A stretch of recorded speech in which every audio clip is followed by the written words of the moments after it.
Bismillahirrahmanirrahim. Assalamualaikum warahmatullahi wabarakatuh. Alhamdulillah wassalatu wassalamu ala Rasulillah Sayyidina Muhammadin abdillah wa ala alihi wa sahbihi wa mawalah, amma ba'du.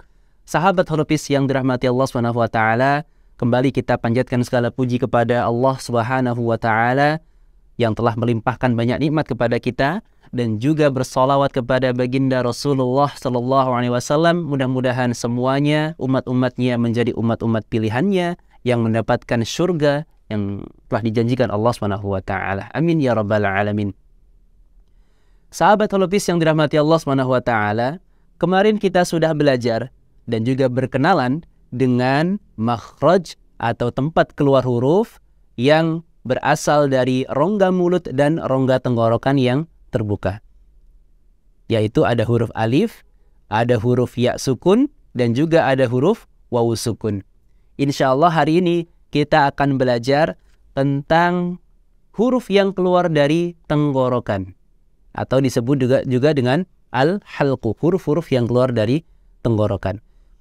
Sebelum kita masuk kepada materi, kita lihat dulu perkataan daripada ulama ahli Al-Quran, yaitu Imam Ibnu Jazari rahimahullahu ta'ala.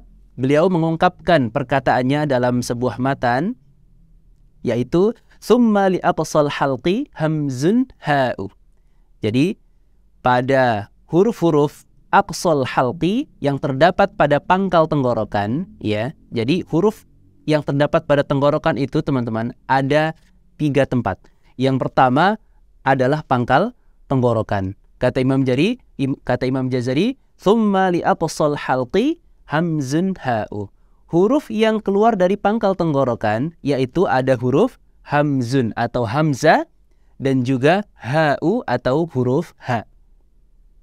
Jadi huruf hamzah, ya, huruf hamzah keluar dari pangkal tenggorokan yang dia memiliki karakter harus ditekan. Contoh saat kita membaca aro'aita, tidak boleh dibaca aro'aita, aro'aita. Atau dalam kata mu'minun, tidak boleh mu'minun. Mu'minun dia harus ditekan mu'minun karakternya. Tidak boleh berubah jadi ain. Mu'minun. Jika huruf yang keluar dari makhraj dan suaranya berubah menjadi makhraj yang lain, berakibat maknanya akan berubah pula. Yang kedua adalah huruf ha. Huruf ha makhrajnya sama dengan huruf hamzah, yaitu berasal dari pangkal tenggorokan. Hanya saja sifat yang dimiliki oleh huruf ha berbeda sifat huruf yang dimiliki oleh huruf hamzah. Kalau huruf ha dia cenderung lebih dilepaskan. Contohnya saat kita membaca kata ihdinas siratal mustaqim. Ihdina, ihdina. Tidak boleh ditekan. Ihdina, ihdina. Atau tidak ada yang dilepas, ya. Jadi huruf ha sifatnya harus dilepaskan. Kalau kita biasa juga dengan ha besar, ya, maka dia keluarnya dari pangkal tenggorokan. Ihdina, bukan ihdina. Pakai suara ha. Makhraj huruf ha. Ihdinas siratal mustaqim. Ya, jadi huruf ha bedanya dengan huruf hamzah. Kalau huruf ha lebih lembut, lebih dilepaskan, mengalir. Kalau huruf hamzah lebih ditekan. Kemudian kita lanjutkan. Wa min wasatihi fa'ainun ha'u. Dan dari tengah tenggorokan, dan dari tengah tenggorokan berarti naik sedikit. Jadi kalau pangkal itu posisinya di atas jakun. Kalau pangkal, pangkal itu ada di jakun, kemudian tengah tenggorokan ada di atasnya, ya, ada di atasnya. Ini tengah tenggorokan. Wa min wasatihi fa'ainun ha'u. Dan dari tengah tenggorokan fa'ainun yaitu huruf ain, ya, huruf ain. Contohnya saat kita membaca a'lamu, a'lamu, saat disukun maka ada suara pertengahan yang tidak ditekan ataupun dilepas banyak, yang harus dikeluarkan saat ain itu dimatikan.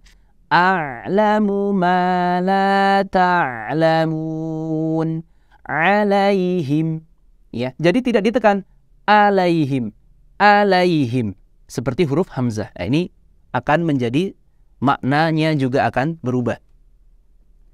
Kemudian setelah ain ada huruf ha'u, fa'ainun ha'u. Di situ ada huruf ha.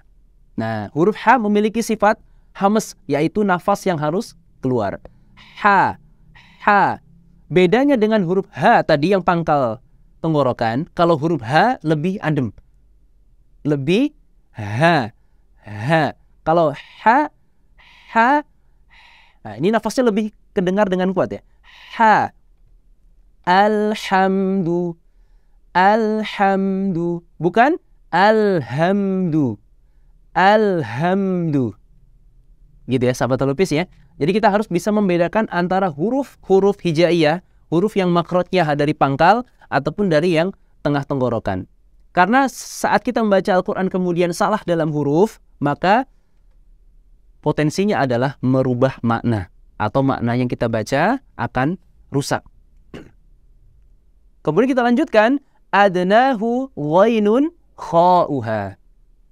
Ujung tenggorokan, yaitu ada dua huruf, yaitu huruf ghain dan juga huruf kha.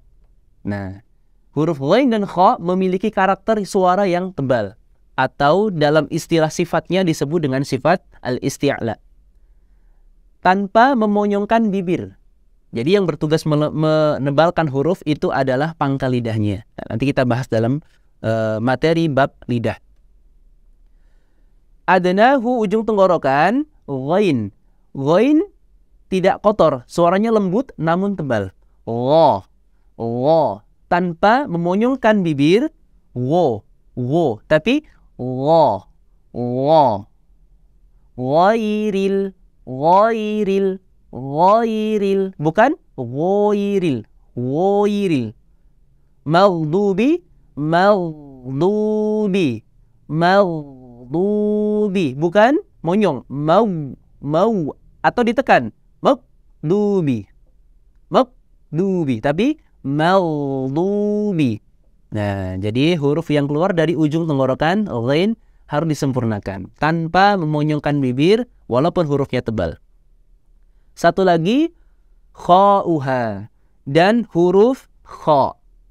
Sama, tidak boleh ditebalkan, tidak boleh dimonyongkan. Kha, kha. Malahu akhladah, akhladah. Jadi suara kha-nya dilepaskan, sama juga seperti dengan suara ghain. Akhladah. Demikian pembahasan kita hari ini, yaitu huruf-huruf yang keluar dari tenggorokan. Yang pertama tadi ada aqsal halqi, yaitu pangkal, hurufnya hamzah dan juga huruf ha. Kemudian wastul lisan, yaitu ain dan huruf ha. Dan juga adnahu, ujungnya, ujung tenggorokan ghain dan huruf kha. Mudah-mudahan kita semuanya bisa belajar dengan maksimal, bisa belajar dengan intens, dengan guru yang baik dan benar saat mencontohkan bacaan-bacaan Al-Quran, makharijul huruf dan juga sifat hurufnya. Dan bacaan kita insya Allah akan menjadi bacaan yang diberkahi Allah SWT. Wallahu a'lam bishawab. Wa akhiran, wassalamualaikum warahmatullahi wabarakatuh.